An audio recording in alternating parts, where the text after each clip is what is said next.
Welcome back to RepPsych 2022. You are welcome to send any technical questions to the host through the chat panel located at the bottom of your screen. If you would like to submit a question, please do so in the Q&A panel. Closed captioning is available. This session is being recorded. Thank you.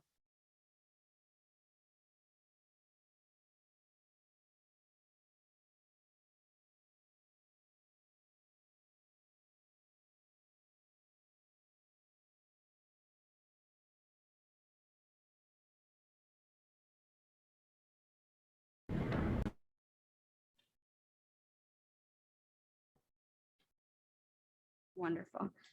Okay, great.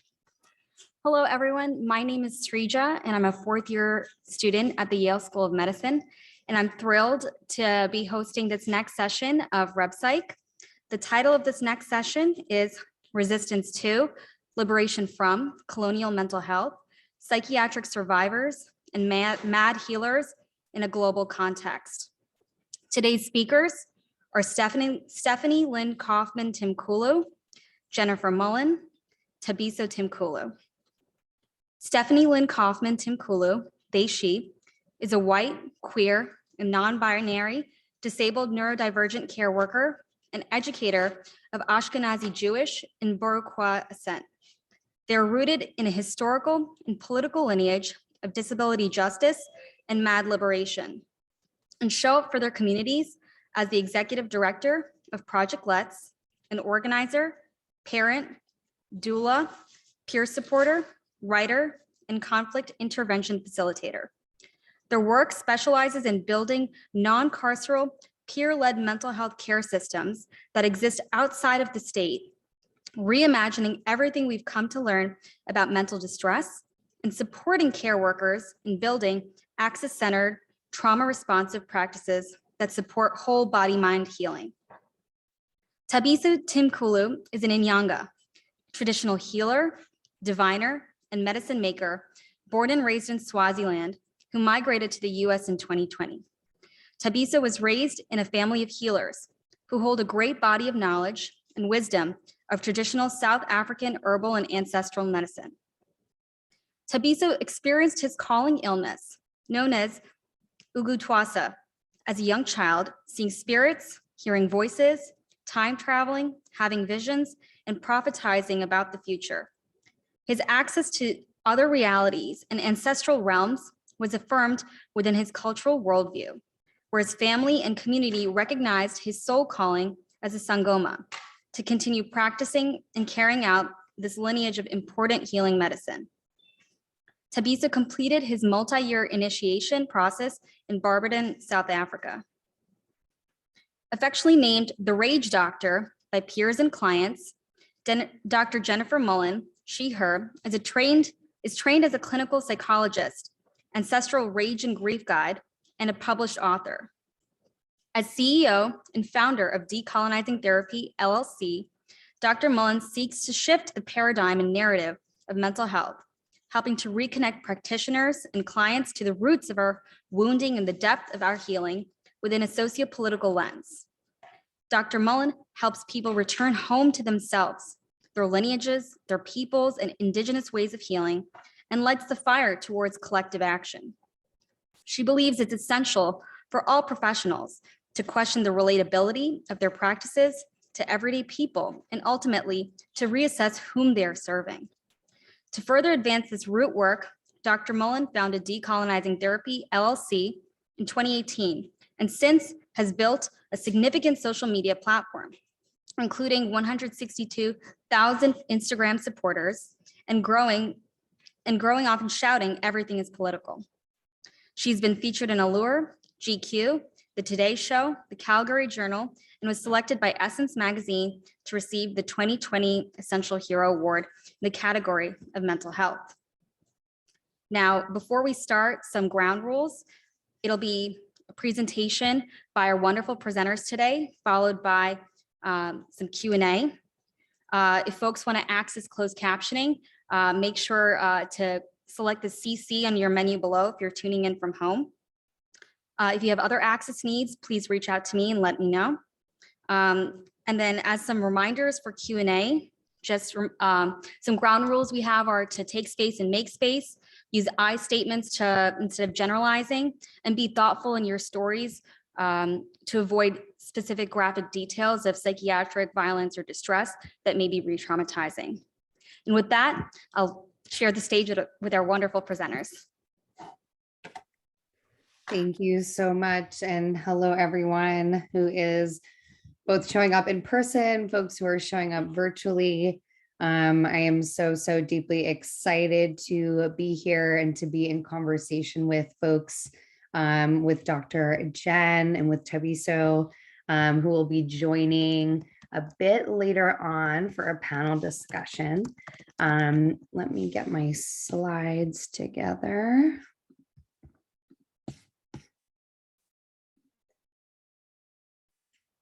All right, if folks have any issue seeing slides, please let me know. Again, I'm Stefanie, I use they and she pronouns, and really wanting to spend the next 75-ish minutes together, really looking at some of the ways, because there are so many different ways, some of the ways that colonialism, that capitalism have impacted the ways that we know how to heal, the options that we've been presented with, the frameworks and narratives that we have access to understand our distress, our suffering, the experiences that we have, and really looking at the different ways that psychiatric survivors, that healers have shown up and resisted through these frameworks historically and presently. Also wanting to recognize that some of this content, the experiences that you might be listening to today might be familiar to folks, might be very new and radically different from what you're used to. If you are on the latter end of the spectrum, really encouraging folks to just take note of places that maybe feel activating or that feel challenging compared to your education. I think that what you're going to hear today from our panelists, and hopefully from what I share as well, will be really challenging information, but offer a lot of opportunity for growth and reimagining, because I believe that we have a lot of reimagining that we need to do. So as I mentioned, we will be moving into a panel discussion with Dr. Jen and Thabiso shortly, and just want to move through some framework grounding for us.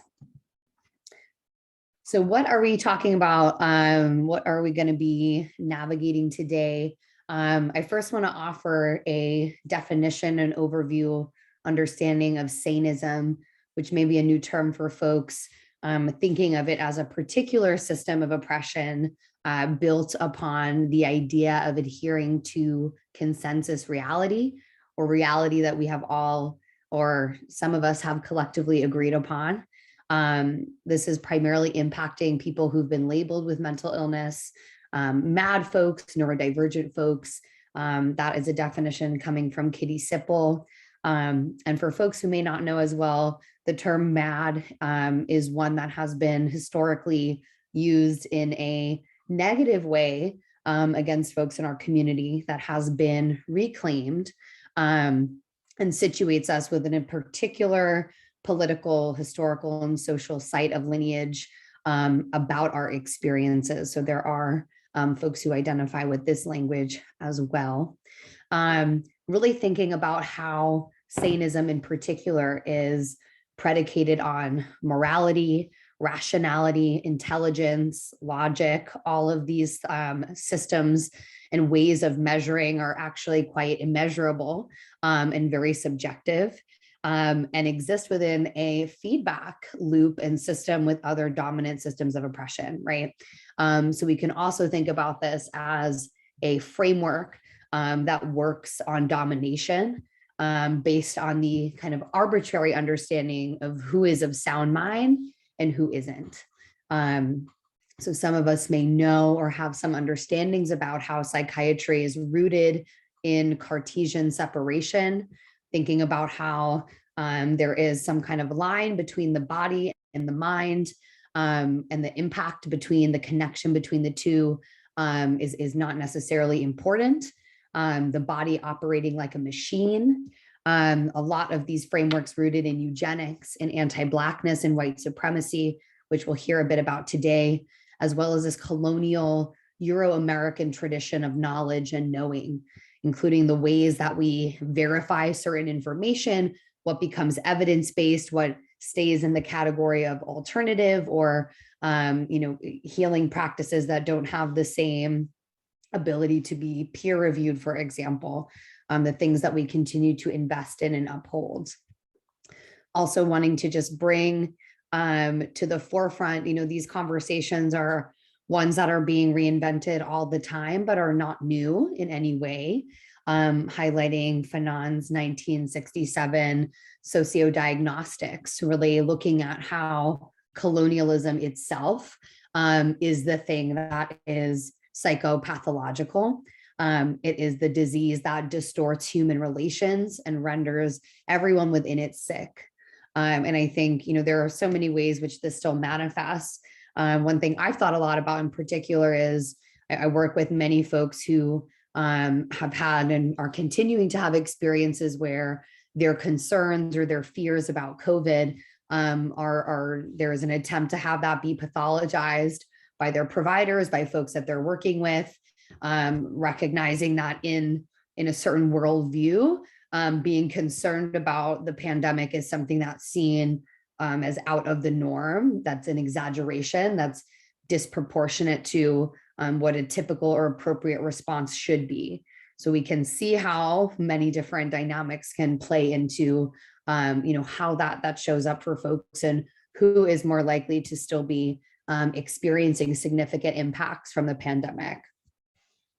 So today, really going to be looking to challenge what is, I think, so prevalent in psychiatry, something we don't talk about enough, this idea of epistemic violence, which is this insistence on imposing a different worldview onto a person. I think that though there have been attempts to increase cultural responsiveness within mental health fields in different mental health fields, this is something at the root that I think we have a very, very difficult time addressing because it challenges the very nature of psychiatry, which is to determine what that ideal, quote, normal looks like. So really wanting to offer folks this move into hybridism, thinking about or learning to see the truth in more than one way, or ideas without hierarchy. Another point within this, I think we saw several months ago that prolonged grief disorder was something that was added to the newly edited version of the DSM. Thinking about, for me in particular, I wrote a piece around why prolonged grief disorder shouldn't be considered a mental illness, especially during a pandemic. I was thinking a lot about the ways that folks have been denied access to grieving properly, to moving through different rituals or ceremonies or social gatherings that have a lot of meaning spiritually, ancestrally, and how that not having the space to grieve will have such a profound impact on our mental health individually and collectively. How could it not?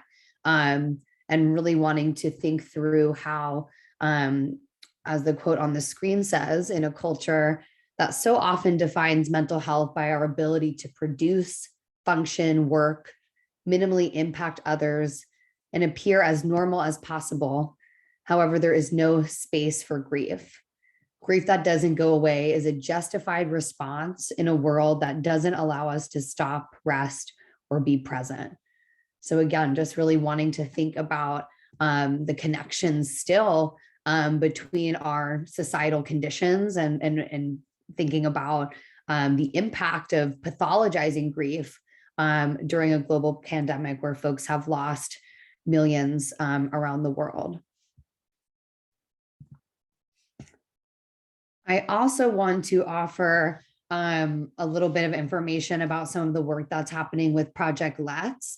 We have been doing resistance work led by and for folks who identify as disabled, neurodivergent, MAD, mentally ill, trauma survivors, really thinking through self-determined healing care as a big way of resisting so many of these dominant systems that are crushing us, literally.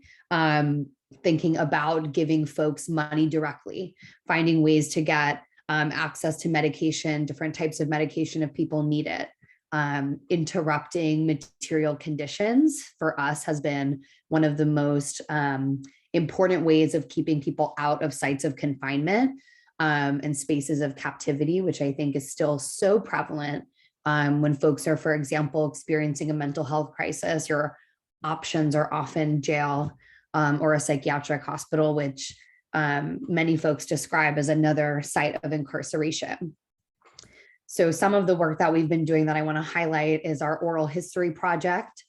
We've collected over 80 narratives documented just in 2022 alone from individuals all over the world, narrating experiences with involuntary hospitalization, forced ECT, residential treatment programs, special education, the troubled teen industry, which encompasses a lot of different programs or services that children and teenagers are often coerced or involuntarily placed in, and different spiritual experiences, which is something that we're going to look at a bit today.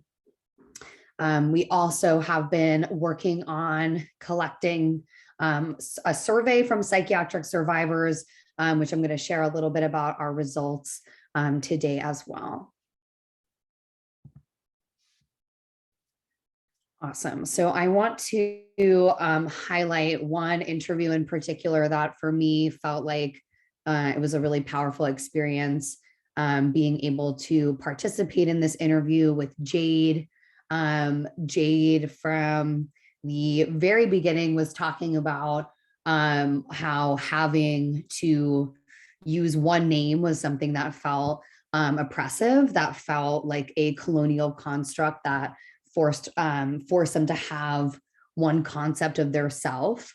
And during one of their experiences of having what they described as a psychotic episode, they were constantly changing their name, utilizing different names of deities, and that felt like an act of rebellion. And Jade in their interview was talking a lot about this idea of how carceral saneism feels, that constant checking, constantly needing to prove that you're not crazy, that you're not a danger to yourself. And I remember Jade saying, you know, people who are considered normal have nothing to prove. And, you know, that key being like, who is considered normal, right?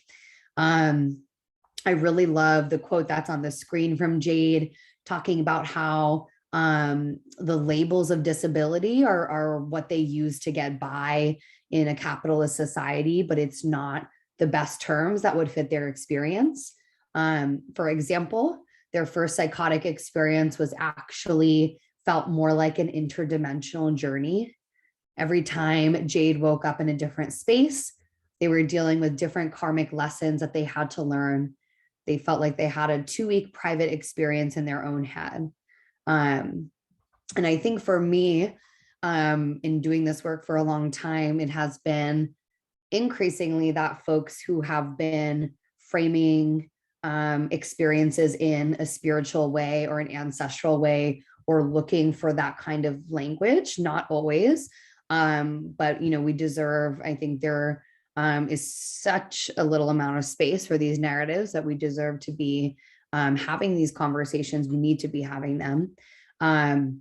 But, you know, it's something that is considered wrong or unscientific.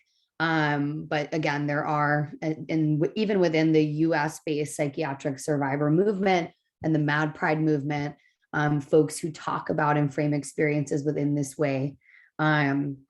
Jade also mentioned the kind of labor that comes with having to perform sanity.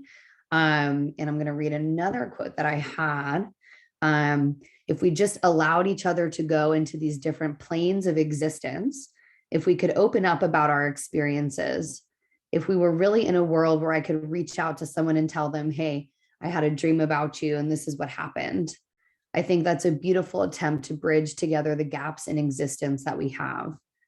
So many different ways of thinking about this. And Jade's kind of final recommendation in their interview was that while they didn't have the most faith in psychiatry being a place of healing, that spiritual care was a place that they felt that they had a lot of hope and possibility, and thinking about the ways that we can hold more space. I really encourage folks to think about, if you are a provider in this space, how would you respond to someone who's coming to your office talking about, this type of spiritual journey that they were on? Would your urge be to reframe that in a medicalized lens, or do you have the capacity to move through that in a different way?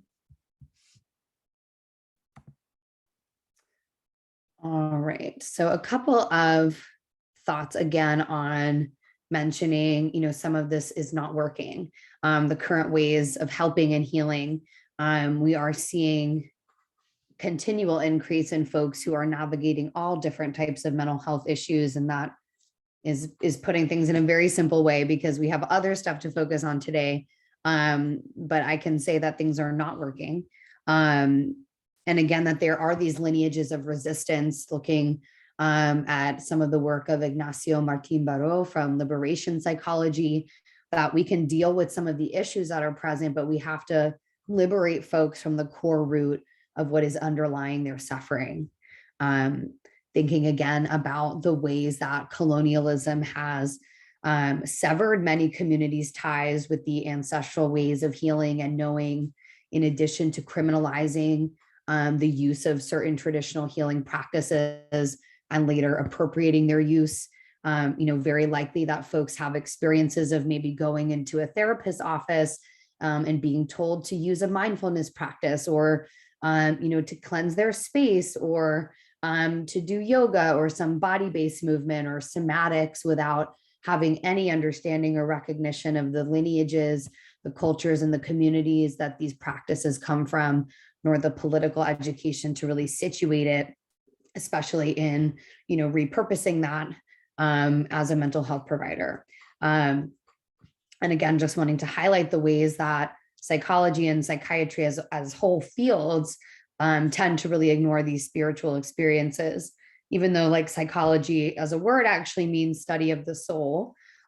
We have not had the most space for these types of conversations, and also wanting to highlight the tremendous amount of work that particularly Indigenous folks, Black folks who are both healers within the mental health system clinically and outside of it, who have pushed back against this. One of those people being Dr. Maria Yellowhorse Braveheart, who, a quote here says, "I had a sense of carrying grief that was larger than myself and my own community," and has done a huge amount of work on navigating trauma from a trauma responsive lens that centers colonialism and the Indigenous ways of resistance that she believes are necessary to show up in spaces of healing. So really, again, wanting to just highlight how both colonialism, capitalism are systems that are inherently dehumanizing, and they have bled their way into our mental health system. I want to share some of the results from our psychiatric survivor survey, which are not the most pleasant. So just wanting to give that heads up here. Thinking about two main points that I want to make with this. The first one being that we had over 150 folks who filled out this survey.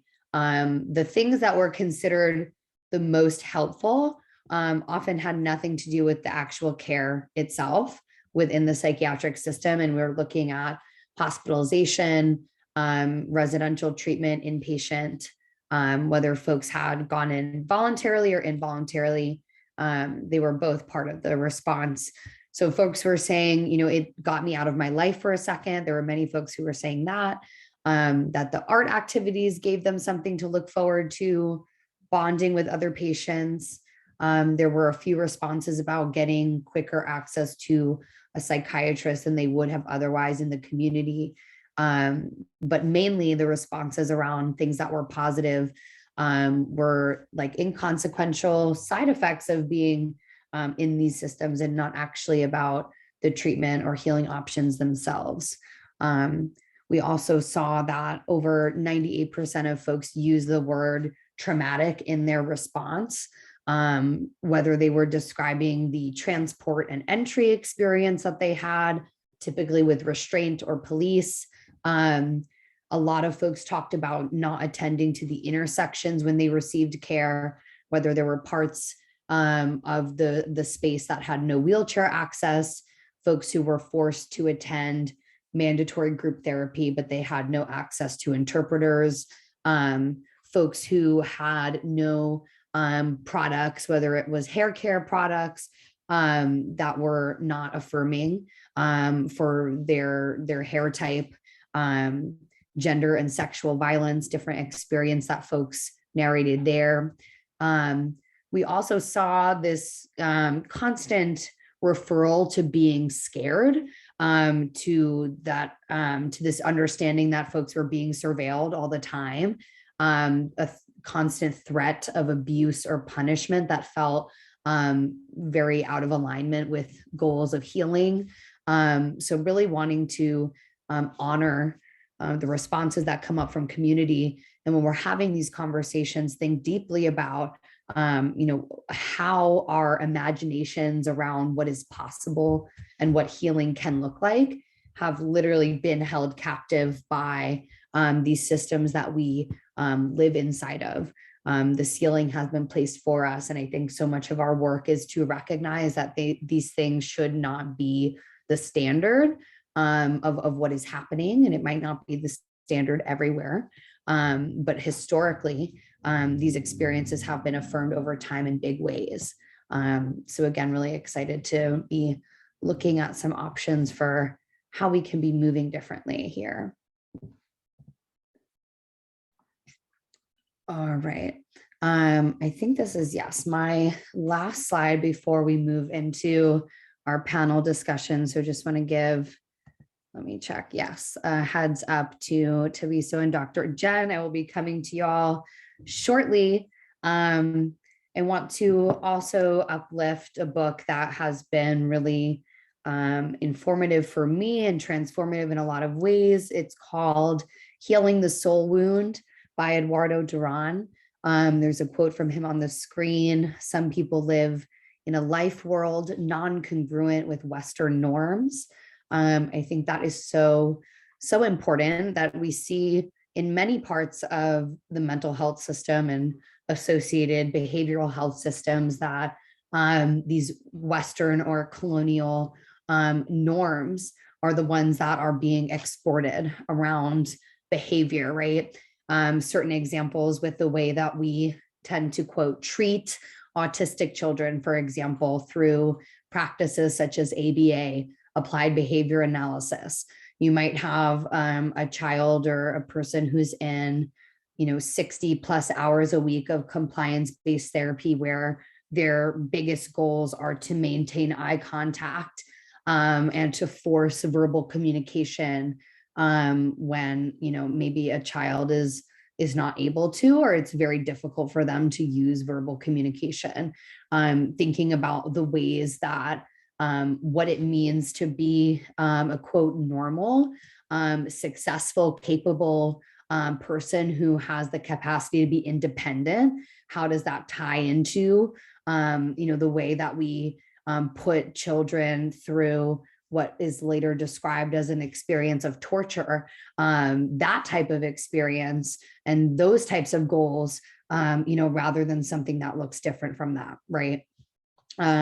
So before I diverge too much, I want to wrap this section up just thinking about the ways that it's so important to hold space for a difference in how we understand our experiences. We're going to hear from folks today who have maybe, again, some different ways of understanding and knowing that exist outside of a medicalized lens. You might have folks who really feel and find comfort in a biological illness narrative or one of ancestral hurt, or recognizing their experiences as a response to oppression, a calling, a gift, a form of divergence. It's important as well to recognize that it's okay to move in and out of different narratives. I have not always thought the way that I do now about who I am and my experiences and how my brain works. And allowing yourself and folks you work with to have space to change and shift and evolve is something that's really healing as well. So understanding that person's worldview, right? Critical. Something Eduardo Duran talks about is trauma as an injury where blood doesn't flow. And I really love that visualization, really thinking through the choices allowed by history that brought things to a point of dysfunction. I find that to be a really useful framework when we're looking at particularly the ways that maybe violent patterns are internalized within a family who has been impacted by genocide or by colonialism, by assimilation. How do those, violence that was done to become patterns that exist, live, and thrive? What does that look like? To navigate outside of a medicalized lens. And hopefully folks will talk a bit more about that today. And again, wanting to hold space for something I think there is very little space for, folks who are not just saying like, we are neutral because we have these experiences, folks who are in a place of using access to altered states, folks who might be labeled psychotic or hyper empathetic or highly sensitive to emotional. We're actually able to tap into those things and utilize it in our life's work, to follow our passions, to be healers and helpers in our own ways. So I'm really, really excited to personally stop talking and to hear what our incredible panelists have to say. So I'm going to invite them both to turn their cameras on if they are not here already.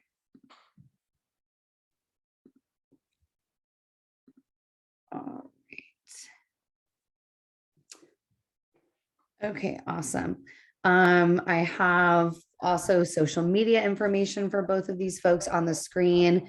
We are really honored to be joined by Dr. Jennifer Mullan and Thabiso Mthimkhulu. I'm going to start with Dr. Jen, but pass it to both of y'all.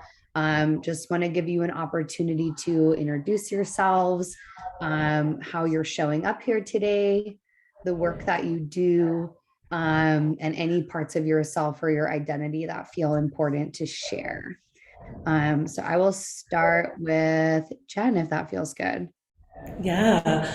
Hello, everyone. It is such a pleasure to be here. And I'm feeling really rooted and grounded, hearing Steph talk about what I see as sort of this like psychiatric violence and colonial wounding on so many of us. So I'm Dr. Jen, pronouns she, hers.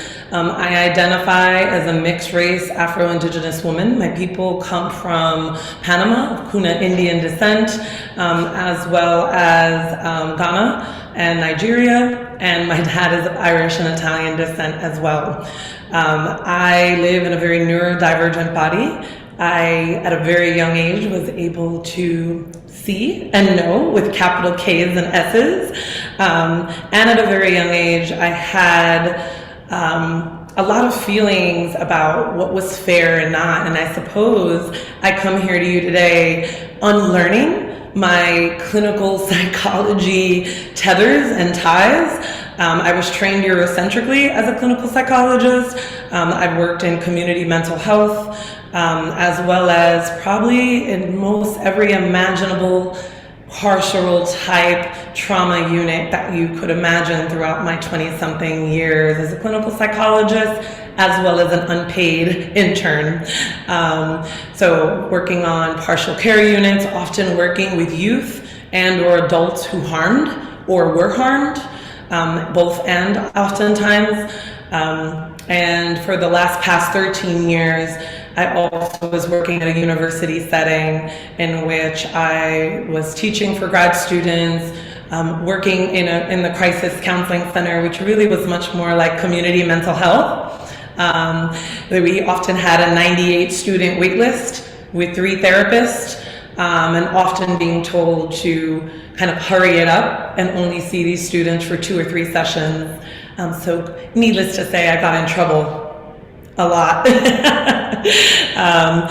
I also am showing up into this space as someone who, through the urging of peer educators that I work with for 13 years and did retreats with, who many of them lived in the inner cities of Jersey City and Newark out of New Jersey, the realization that decolonizing therapy came through me and found me. It was an amalgamation of the poor treatment that I received when I needed services, as well as the type of treatment that I was, again, not allowed to engage in at times. Yet these were things that were passed down through my lineage, through my people, and that oftentimes students, clients, participants of therapy were deeply desiring, which was a deep connection. So I'll stop there. Yes, the decolonizing therapy was formed of that, and I'm happy to talk a little bit further about that for our next questions. Thanks. Thank you. I'll pass it over to Thabiso.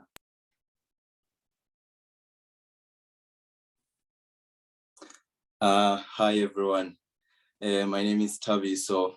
I was born in Swaziland. I grew up there, and I'm showing up today to just share the work that I do, which is healing people through listening to a lot of voices, which some of them are my ancestors and my clients' ancestors too. And I do teach people on, like, in making them understand how ancestors work.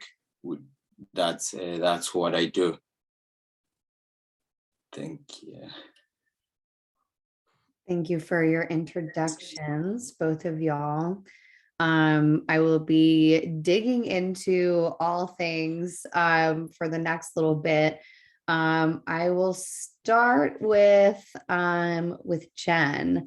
I know you talk so much about in your work how colonialism, how white supremacy are not just historical things that impacted the foundations of the mental health system, but are still flowing today. And I think people always like specifics. So I'm wondering if you could share about, maybe through your education, what you see now, how that is still living and breathing from your perspective. Yeah, great question. Thank you. My first comment to this, and allow me to just say, sometimes I use humor in a dark way, because I think being also a survivor of having been trained within this very Eurocentric and colonial system, particularly as a racialized, bigger body, a neurodivergent body, there is so much healing that is still being done, right? I'm still healing from these aspects, and I'm still holding myself accountable for the ways that I engaged in this. So just putting that out there. Allow me to say that I feel that there's every facet possible. Coloniality has seeped into every corner and crevice of the mental health industrial complex, because that is what it is. I feel that we have been trained to treat, to medicalize. We have been trained to pathologize. We have been trained to look at a gaping wound that is bleeding out energetically, emotionally, oftentimes spiritually, and rather than get curious about what might be happening, what might be deeper than some of the childhood issues that are even there. Instead, what we start to see is we're just gonna put sort of like a flesh-colored Band-Aid on that wound, right? We're trained by predominantly Eurocentric individuals, right? White, male, cisgendered, I'm assuming, straight men. Right? From Jung to Freud to Charcot to Bandura. I can name all of these names, and yet I have to stop and think about all the other types of people or racialized identities that may have taught me or been my teachers. So I think that there's a whole process of unlearning this sense of boundaries is you don't talk about yourself. As a therapist, social worker, right, you don't bring yourself into it. You need to just be a vehicle of healing and helping. And I take that back. Usually healing is not included in our education. We are almost mandated to give diagnoses. We can see, and again, since the last time that I checked, I would say that predominantly over 50% of Black and brown youth are diagnosed 50% more than their white youth counterparts with behavioral diagnoses, right? And so number one, what exactly is a behavioral diagnosis, right? Like why do we have all these behavioral diagnoses? That's number one, right? When those are just expressions, as I like to call them, or symptoms of something deeper, of a disconnect, right? Of a root dis-ease. But also we're giving them diagnoses that are following them throughout their educational and emotional career or life, right? And it's like conduct disorder, intermittent explosive disorder, right? You know, they're getting a lot oppositional defiant disorder, right? Where it is literally already setting them up. And I've had supervisors note this, that if we're going to give someone a conduct disorder, likelihood in the next 5 to 10 years, they're going to be diagnosed with antisocial disorder or be in prison, right? So we're immediately set up not to be preventative, right? I found that peer education work, and I'm sure y'all find that as well, bringing in spirituality, bringing in community, connecting with community members, including if people are religious and or spiritual, and that is in alignment with who they are and how they choose to work, right? That kind of work can be preventative. That kind of work is also grounded in many of our natural identities, right? In our families. It feels generally, not always, safer for individuals. And often therapists, social workers, student interns, we get in trouble. We get written up for that, right? We are strongly discouraged from stepping outside of the therapeutic room and or container, right? And if I may give a quick example, I remember working with a particular young woman who was dealing with grief for 10 plus years. Every day she would wake up feeling as though her mother had just passed all over again. And when this person came in with me, yes, of course, there's a part of me that is feeling and integrating, I don't like to say assessing, as though, okay, what's happening? What are they hearing? What's happening for them? How are they moving in this world? How is their body moving? But what I also realized is that they didn't feel safe. So even before jumping into, okay, what's your presenting problem? Where do we go next? What do you need, right? What brings you safety? Is there anyone else you'd like to bring into our sessions together? Is there anyone you want to put on Zoom or on FaceTime? What else would help you regulate? What does your body need? We talked, she identified as Dominican, right? Black Dominican. And so we talked about what that meant for her. We talked about some of her family's spiritual practices. We talked about the fact that she couldn't be out as a spiritualista, as a santera, right? We talked about the fact that she had ways of healing and coping, but others thought she was, quote unquote, you know, C word, right? Unwell and crazy, and she was called this within her family system, right? And we talked about ways to integrate some of the support from her babalawo and others into the container, right? We've even at times walked in the park, shouted together, right? Like, and these were things that sometimes I had to do in the sneak tip, and sometimes I was allowed to do with permission, right?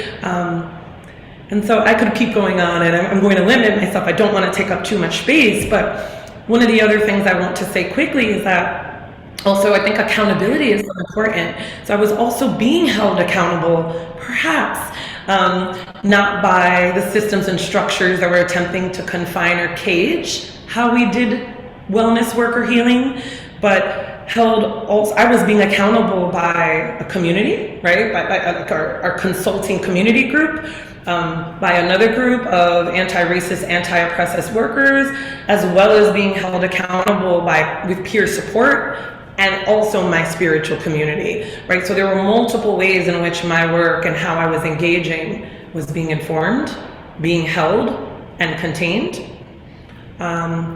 And they understood that big emotions, which are often pathologized, like rage, which I identify as sacred rage, like grief and disenfranchised grief. Steph, you spoke to Maria Yellow Horse Braveheart, one of my teachers, and Roberto and Bonnie Duran, Native American post-colonial psychology changed my life, right? As well as post-traumatic slave syndrome, right? And Dr. Joy DeGruy Leary's work changed my life, right? Back in 2009 when I was writing my dissertation, I felt seen. And so I think it's time for therapists, clinicians, social workers to unlearn and to be re-educated and to remember that they are also deeper roots and that many of us come from roots of healers, of shamans, of curanderos. And I think many of us are yearning for that reconnection and to learn how to heal, not just to treat. Perfect transition. Thank you so much for sharing all of that. And yeah, I will be reflecting on so many things. I think one thing that's really present for me that you're talking about, this demand of the system to keep yourself out of it. And I think that from what I know of Thabiso's work, it feels like quite the opposite, where you are in it. And you just talked a little bit, Thabiso, about how the voices in your head, some of them your ancestors, help you in your healing work. I'm wondering if you could talk about what that looks like, how your voices inform your work, and if you could just generally talk about your experiences, either growing up or now, being a person who saw things that other people weren't seeing, hearing voices in your head. How did you come to make understanding for yourself? So it was like two questions in one, but I'll pass it to you.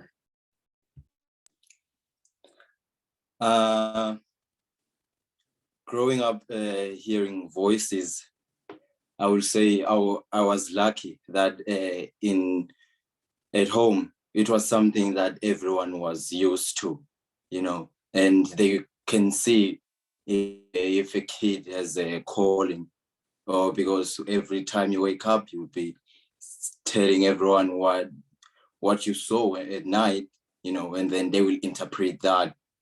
But as I was growing up, and I was realizing that actually I was different, not every family lives like that. We were just a different family, and it's been very, very hard, because when you go into some spaces and then my ancestors would be telling me some things and I'll be like, okay, must I say this thing?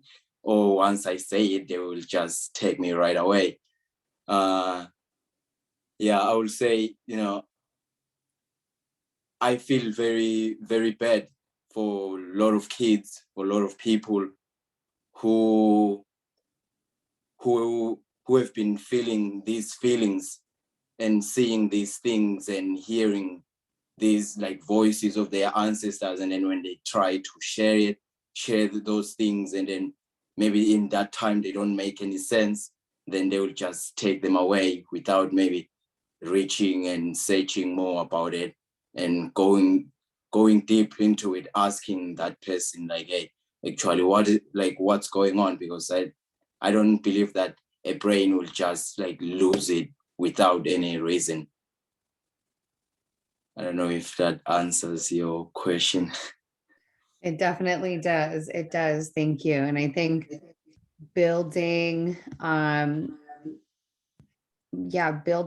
of that, I would love to hear y'all talk about how ancestors, intergenerational trauma, spiritual healing how does that feel important when it comes to mental health? What are the connections for you there? And we will start with Jen. Yes, thank you. I just want to say these questions are so refreshing, and it just feels so light. Yeah. Well, allow me to say that it has been my belief, and I've been able to witness in hundreds, if not thousands, of people that I've had the honor of working with and co-creating therapeutic spaces with. That what we have come to see is that when there are certain diseases or areas of unwellness that are not able to just sort of go away with some traditional therapy, because there's space for that, right? And there's some space for looking at how we think about things. There's some space for looking at sort of black and white thinking or catastrophizing. These can be really initial great first steps, and oftentimes folks that are at poverty level, right, or like historically ignored or disenfranchised, right, often don't always have all these options, right, and they often do not have $300 or $500 to go to a specific coach working upon blank, blank, and blank, right, or parts work or family systems work or historical work, right, and so often what I find is traditional, like, Eurocentric mental health methods are often sort of, they can be okay, and then we can also have great therapists and social workers very much stuck in these systems, right? And I can't tell you how many times I've had a therapist that I don't know, a psychologist, a psychiatrist, come up and say, you know, there's something with this historical thing that you're talking about, Dr. Jen. Even if they're really weary, there's this sense of like, I begrudgingly say that there's something here. We've been doing this treatment, we've been working this way, we've sent them to DBT, we're doing EMDR, we're doing this, we're doing that. There's something deeper. And so frequently, I look at the historical and intergenerational trauma pieces, right, along with current day violence, particularly like globally, but particularly what is known as the states on Black and brown bodies, right? In the last couple of years, amongst the pandemic, I see it as like a trauma burger, right? If you're vegan or vegetarian, put tofu or sweet potato in there, right? But the middle of that burger or that patty is current day trauma, right? Whatever's happening. And so we're seeing higher rates of anxiety being diagnosed. Is it not whatever normal is to have existential anxiety with the eco crisis, with climate crisis, with so much violence, right? And then we have at the bottom like our childhood and adult traumas, things that have happened in our own life. And then the top of that bun would be the root, I call it the historical piece, right? And so I believe that this disconnect from home, this separation from our practices, from when our people woke up, you know, did they tend to the land? Did they get clean running water at the well? Did they tend to elders? Did they praise, right? Did they put their hands on earth? So separating from the type of weather that our people thrived in, right? So there's this root violence, not to mention colonization in all its forms, right? And the removal of land, separation. So that historical trauma that forms culturally, right, then often can, not always, be generationally passed down, right? And that's a whole other workshop, but there's direct and indirect methods in which that's transmitted. And what a lot of us are really interested in lately is epigenetics, right? And I'm not gonna get into that, but that epigenetic where DNA can change, the expression can shift and change, right? Those markers are telling us a lot, and why we see abuse patterns from one generation to the next, right? And what we start also seeing are that these deep-rooted places and spaces want air to breathe. They want to be talked about, right? Our ancestors' family stories want to be heard, right? We want to talk about some of the ways in which some of our dignity was regained, some of the ways that we liberated each other, the ways that we fought alongside each other, right? Irish, Dutch, enslaved African, right? Indentured servitude, right? That these stories need to be seen and come out, as well as some of our medicine. And so one of the last things I'm going to say about that is that I think that some of the ways in which current therapists are taught to think are also, again, in this like diagnostic DSM category. And although there can be use for that in certain places and spaces, and I want to acknowledge that it can allow people, including myself, to feel like, oh wow, other people go through this, I'm not alone. It is extremely limiting and confining, right? As Fam was saying right before, like I'm thinking about the fact that so many times I was almost forced and I had to fight to say, no, these aren't auditory hallucinations, right? Because I was thoroughly assessing a person. We were talking about whether or not the voices were attempting to harm them or someone else, or whether they were providing information, right? Whether the voices were they hearing, were they from inside, were they outside? Did they sound like someone they knew? Right? Did they have an accent? Did they not? Did they look like them? How did they feel in their body? Did they feel more grounded? There's so many questions that we're not taught to intuitively ask, and we're taught to immediately move to fear. Oh, I don't understand this. This isn't the quote unquote normal experience on this continuum. Hospitalize, right? And as Project Let's knows and many others, hospitalizations are often very, very violent. Sometimes what we have, but violent. So I hope that answered your question, Steph. You did. I'm like, please go off. Please go ahead, take over, keep going. I could listen to you all day. Yeah, so much wisdom was just dropped there. And yeah, I want to ask you kind of the same question, Thabiso, but pulling at something that Jen was just saying around the impacts of being separated from the land that we all come from, and being separated from those traditional practices. I know you talk about, well, you come from a cultural perspective where certain people who are experiencing what we've come to know as mental illness are identified as being healers, needing to go through particular rituals and ceremonies. And so I'm wondering if you could talk about, you've talked about having ancestors. What does that actually look like? How does that impact people? And what is the importance of, the knowledge that you've gained has come through an oral tradition that's survived, not being written down for many, many, many years. So thinking about, the importance of being connected to the land that you come from, the traditional practices, and just what it actually looks like to be affected by ancestors. I think that might be new for folks. Oh, you are muted. You will need to unmute. Oh, sorry about that. Thank you for the question. You're asking me this and my brain is like, brr. There are a lot of answers. Then there are a lot of, I would say that in my culture, when a kid is born, when a baby is born, we believe that it's a present from our ancestors. And we believe that the reason a baby is born with their hands folded, it's because they are carrying their gift.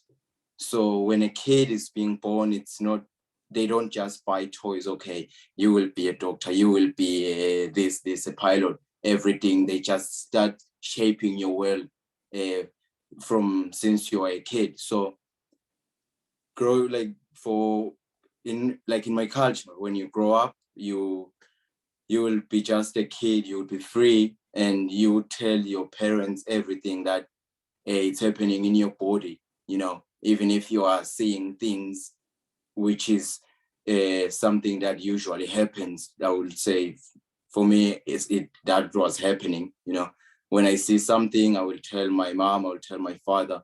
It wasn't like a problem.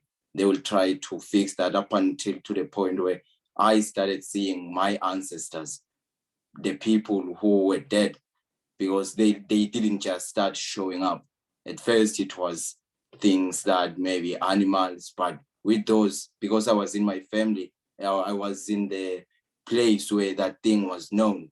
So it was easy to navigate that, and raise me and taught me how to understand and what are the signs to see someone who have ancestors. They scream sometimes, and you see things that other people won't see. Some things won't happen right away, and it will never make any sense up until it affects someone who are around you, and then that's when they're like, oh wow, you talked about this. And then but in some places they will say that only to find that you are already gone, you know. So I can say that a lot, like this colonization thing, it has it destroyed a lot of things, you know. It changed the whole world to view someone like me as the wrong person, someone who's scary, only to find that this thing, what they see to me, that scary person, is what they are, some of them, it's what their body crave, to scream, you know, to dream, to see things when you're asleep, to be alerted, you know, to know. It feels good, but in some places it's dangerous. So I know that there are a lot of people who are like in a psych wards right now, and they have ancestors, you know. They see things. If you can sit down with them and ask them and say, okay, you see things, what do you see to me? Like, what do you see? Tell me. And try and see if that thing, it won't, maybe 2%, 50% of it won't maybe be correct about your life. Then you will tell me someone like that is crazy. I will say no. So, yeah, I will just end there.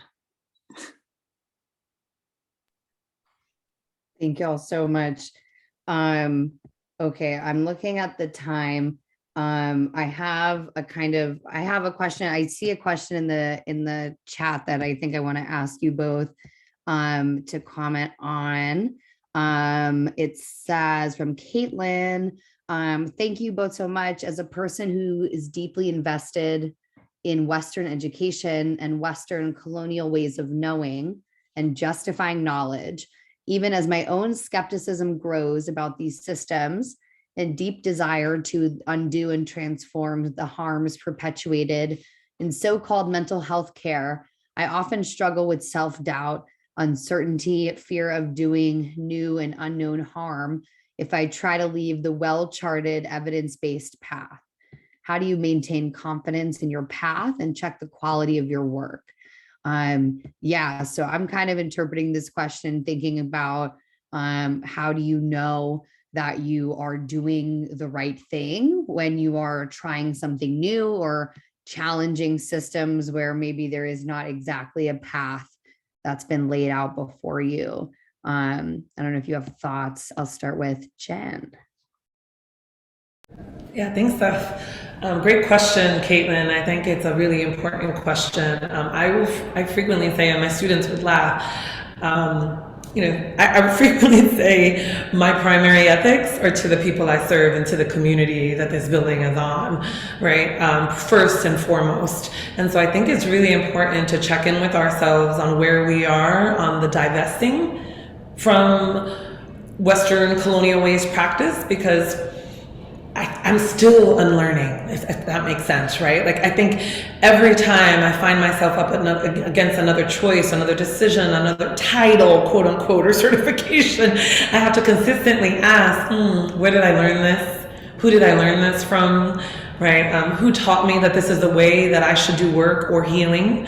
And so I like to tell people that this is long-term journey, right? So the process that I speak of is the emotional component that goes along with the decolonial land back. It is the emotional, energetic unlearning, and I kind of see it like an alien and a host, and sort of pulling ourselves gently away from it. And if a lot of us just pull out as we know, we often get hurt. We see that in the addiction world as well, right? We can't just ask someone to stop something cold turkey.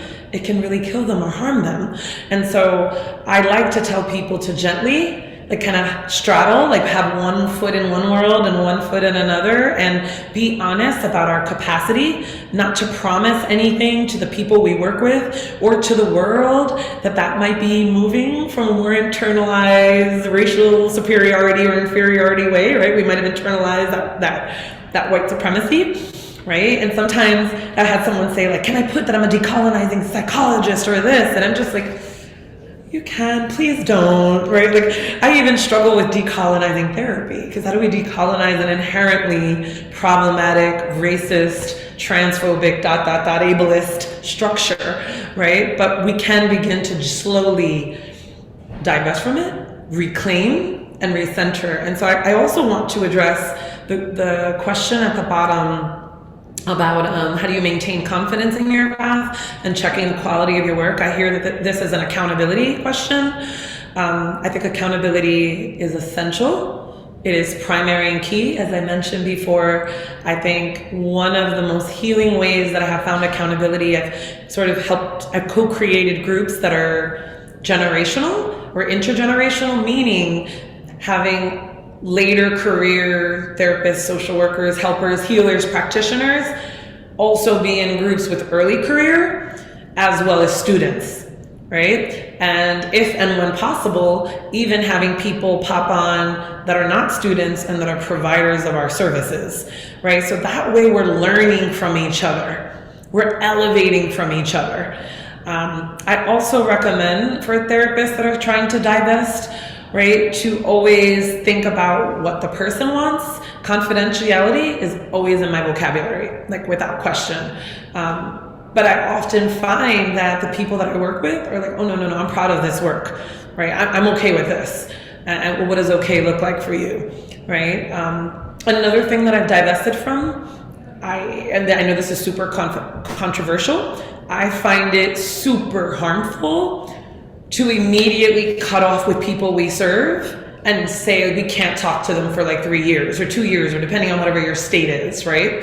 So I find ways to cover your behind, right? And if you're still in that world, and make sure that you're in contact with people so they don't feel like that's an attachment wound, right? When my therapist of 10 years was like, okay, and that's it. I'm like, so I'm not gonna know how your dog is? Like, I'm not gonna know whether or not, like if you're well, like you were part of my life for 10 years, bro. Like, well, how am I supposed to like thrive, right? Like, you know, like this is not possible, like, right? And I realized that it was almost just as harmful for me, that attachment wound of like not being able to engage with them, not even be able to send an email and you write back one line. That felt really very Eurocentric and colonial and harmful.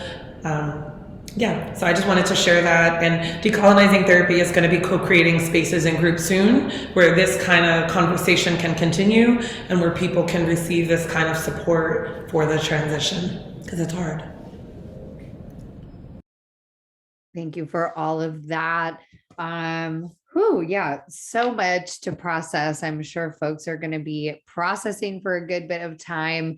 As we're wrapping up here, I want to ask the same question to you, Thabiso, just around how do you trust your healers, your teachers, like where you've gotten your knowledge from? How do you know that you're on the right path with your own healing work, your own personal healing, and just maintaining integrity in the work that you do, if you have thoughts on that?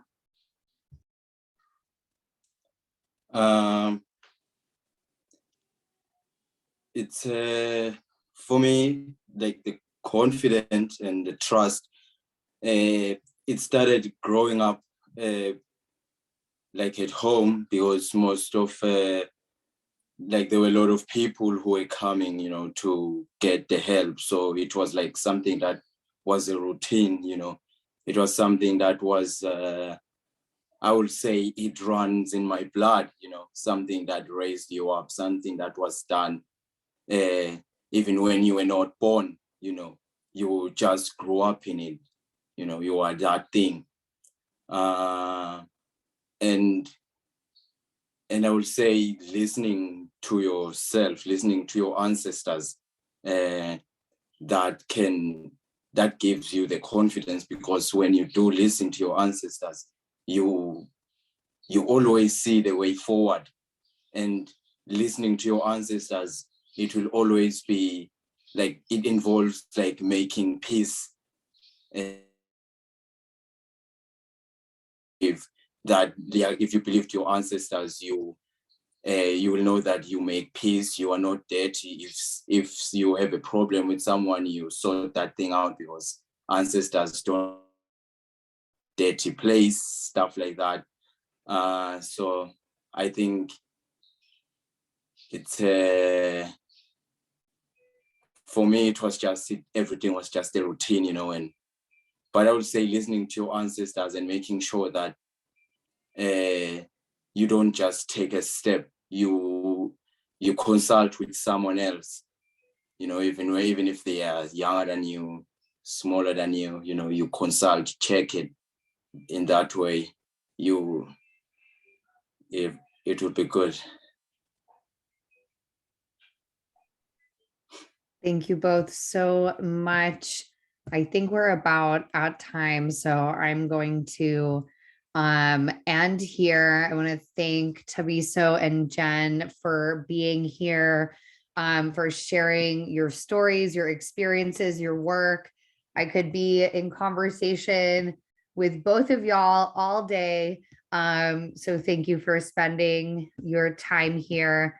I'm going to put on the screen again some contact information for folks, and ways to be in touch, and hope y'all enjoyed the knowledge that was shared today. Thank you for coming, both virtually and in person. Appreciate y'all. Thank you all for a wonderful presentation. If you could give a round of applause.